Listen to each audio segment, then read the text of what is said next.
Hi, I'm Heather Christensen, and I am in the seminar in finance, and this is our midterm, and we are looking at Dogpatch, which is an amusement park, and deciding if we want to buy it or not.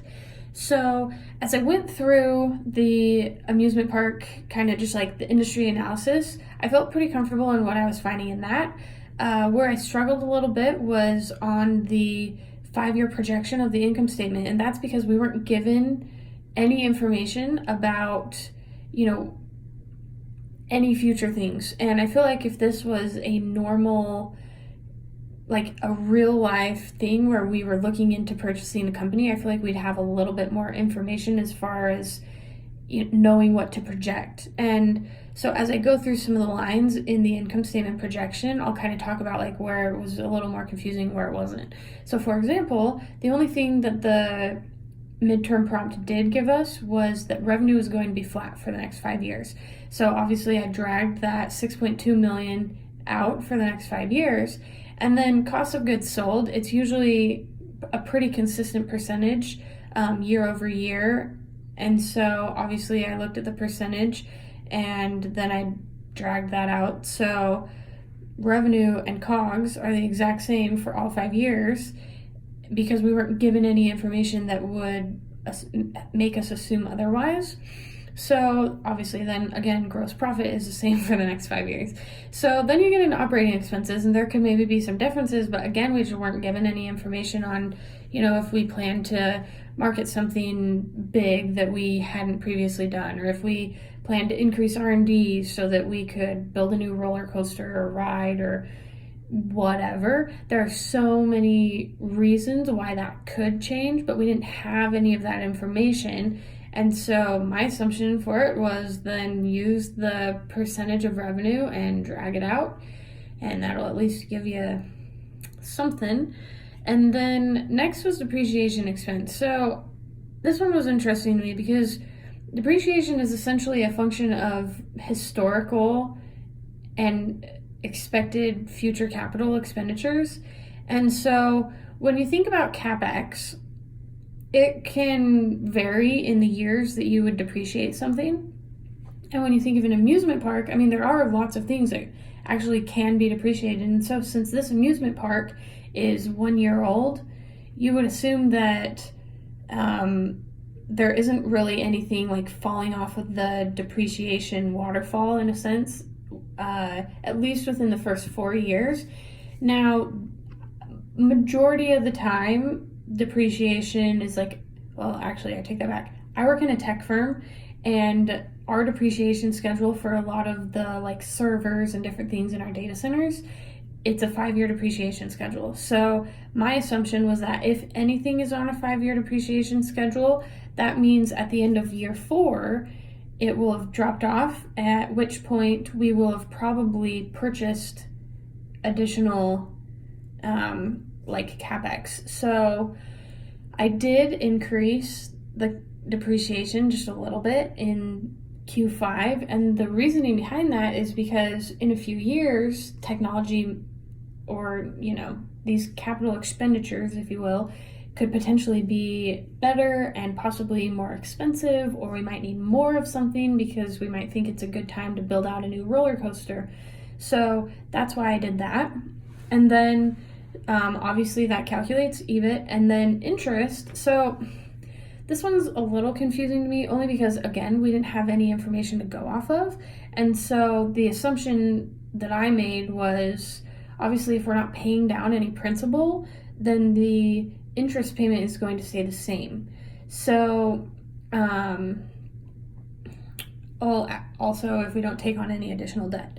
So again, the prompt didn't give us any idea of if we were or weren't, so I just left the interest payment to be the same. So I dragged that out, and then obviously that gets us EBT, and then earnings before tax. And then taxes, again, it's usually a pretty similar tax rate year over year, unless, again, something happens, which the prompt didn't say it did. So I took the 30%, and dragged it out again. And so that left us with net income. So net income is roughly the same for the first 4 years as it was in year 1 before, with its current owners. And year 5, net income drops a little bit. So that is my income statement projection and my thoughts behind it. And basically my thoughts were, we didn't have a whole lot of information to go off of, so I didn't make it difficult on myself. Okay, so amusement park industry analysis. I actually thought this was kind of fun. It was fun to kind of go through and just read about some of the amusement park things. I recognize or made the assumption that Dogpatch is a smaller, like independently owned amusement park. And so, the Disney and the Universal and the Six Flags, while they are amusement parks, I kind of made the assumption that they're not direct competitors. I would say direct competitors for Dogpatch would be like a lagoon or, things like that are just in one place, not as known, and kind of going with that. So, unfortunately, a lot of times these independently owned amusement parks are not public. And so as I went through and I was doing some of the calculations for liquidity and solvency ratios and profitability and efficiency ratios, unfortunately I did have to use numbers from Disney and Six Flags, and I think I used Cedar Point. Those were my 3, again, because they're public, and so you can roughly use those numbers, but also recognizing things can be a little different for Dogpatch and some of the more independently owned amusement parks. But it was fun to kind of go through. I calculated an unlevered beta, which I actually hadn't done before, but I found online that if you don't have a stock price, which Dogpatch doesn't, you can still calculate a beta using you take an average, like an industry average beta, and then the formula is the average divided by 1 plus 1 minus the tax rate of the company times the debt to equity ratio. And so that actually got me a way smaller beta than what I was assuming would be correct. But even still, it was kind of fun to kind of go through that exercise. So the main thoughts around everything that I did was, obviously Porter's 5 forces, we do that in all of our classes. And and I recognize that one of the things that I haven't really done in any of the other MBA classes is kind of talk about the various external influences. I feel like all my other classes kind of stopped at Porter's 5 forces and called it good. And so it was kind of fun to go through the macroeconomic influences and the technology influences, demographic, government, societal, etc. It kind of makes you realize that there are so many things that can affect how a company does. At the end of this, though, I did decide that I would, based on the information that I have, I would recommend purchasing it, but I don't love the idea of just assuming that revenue will be flat. I think that there are things that could be done to increase revenue, or at least, so it assumes, the only 2 things it assumed was it doesn't increase revenue and it's functioning at its efficiency is good to go.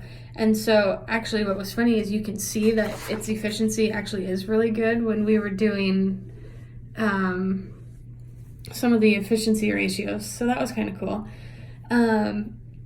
So that was my industry analysis. You mentioned you could read, so you didn't really want us to explain anything that we wrote in our paper. But at the end of the day, I would recommend buying it. And I like to be creative. So I definitely feel like there could be, a good future for it if run correctly. So yeah, that is the close of my industry analysis. Thank you.